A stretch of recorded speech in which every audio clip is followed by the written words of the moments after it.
Que disait Vaïté aussi dans un des podcasts et j'avais adoré cette phrase, c'est quand on est entrepreneur, on est vraiment son pire et son meilleur patron à la fois. C'est-à-dire qu'on est vraiment face à nos pires défauts et à nos plus belles qualités, quoi. Et il faut dealer avec ça. Tu vois, quand j'étais professeure, je disais souvent à mes élèves, vivez l'expérience d'un voyage seul à l'étranger. Et si chaque kilomètre te rapprochait d'une nouvelle vision pour toi-même? Au départ, c'est eux qui m'ont inspiré. Aujourd'hui, nous sommes au kilomètre zéro.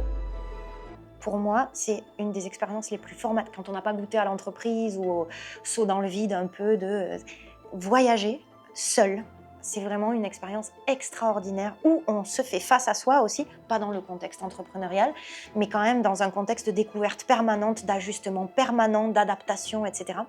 Donc je crois vraiment à ça, ouais. C'est comme quand on dit l'appétit vient en mangeant, tu vois. Je crois que quand on se met en mouvement, même au départ, quand c'est un mouvement initié par un coach ou quelqu'un qui te pousse un peu, je pense que c'est dans ce premier pas-là qu'on sent l'appétit de continuer.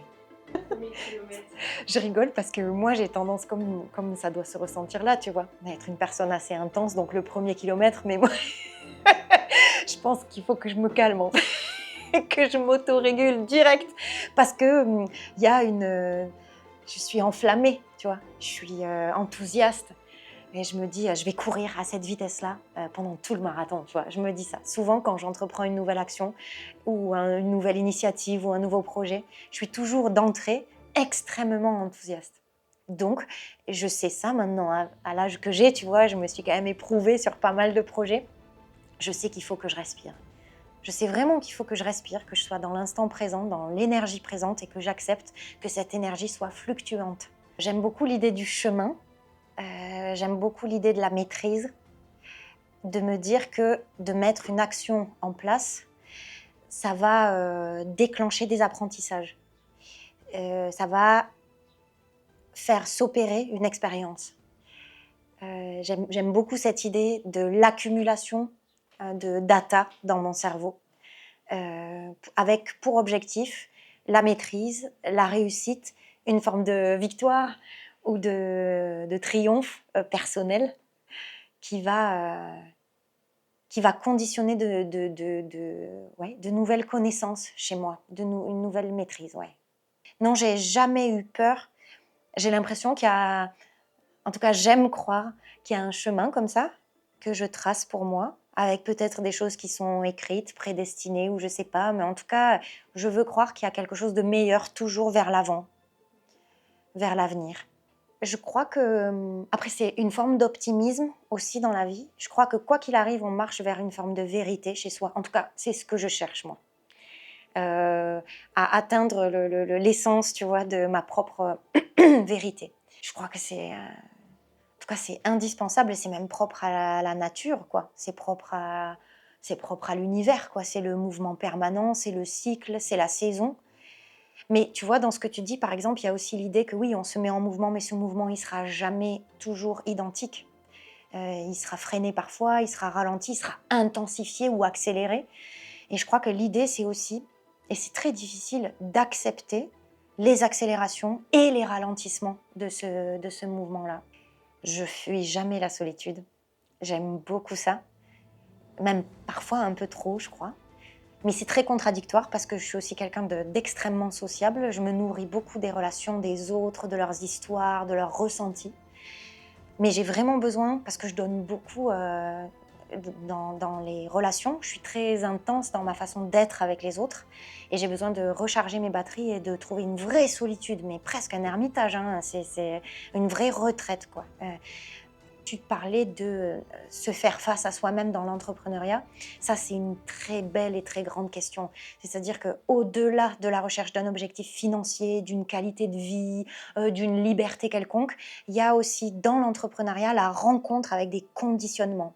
C'est parfois remettre les compteurs à zéro sur toutes ces croyances.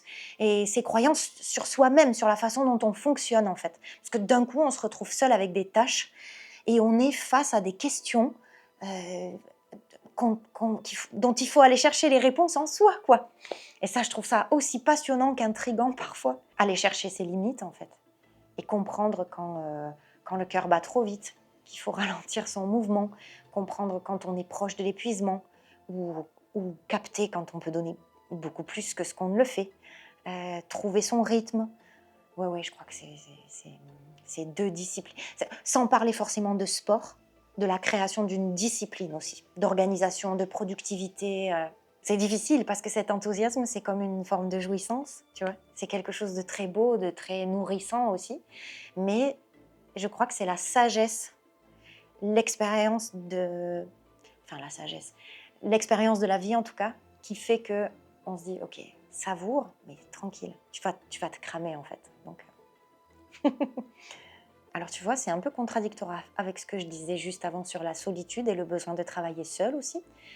Ce qui m'aide vraiment dans le premier kilomètre, c'est le collectif. Aujourd'hui, ce qui m'aide vraiment, en tout cas, à avancer dans mes projets, dans mes initiatives, dans ma créativité, c'est la force du collectif des vidéopreneurs. Ça m'aide beaucoup. Au-delà des vidéopreneurs, j'ai rencontré des gens, en particulier dans ce collectif, qui sont de super belles rencontres et qui nourrissent aussi mon envie de continuer à courir, quoi, tu vois, à avancer. Je vois la personne que je serai sur la ligne d'arrivée. Je vois cette personne-là, et c'est ma pote, hein. C'est ma copine, quoi, tu vois. Et je me dis, waouh, ça me donne des frissons de te dire ça. Mais je fais ça tout le temps dans la vie. Je m'imagine souvent très âgée. Et je me dis, quel genre de vieille dame je veux être, tu vois. Même dans 10 ans, quel genre de quinquagénaire je veux être. Et je suis toujours stimulée par le moteur de être inspirée et être inspirante. Être une figure sécurisante pour des gens qui viendront me poser des questions ou être dans la vérité. Et voilà. Et avoir un parcours éclectique qui fait que je peux discuter de plein de choses et que je connais plein de trucs. Et cette fille qui arrive sur la ligne d'arrivée, elle est nourrie, elle a grandi. Elle est fatiguée peut-être, mais elle est heureuse, quoi. Bienvenue dans un projet qui mêle sport et entrepreneuriat. Ne rate pas l'enseignement du prochain kilomètre.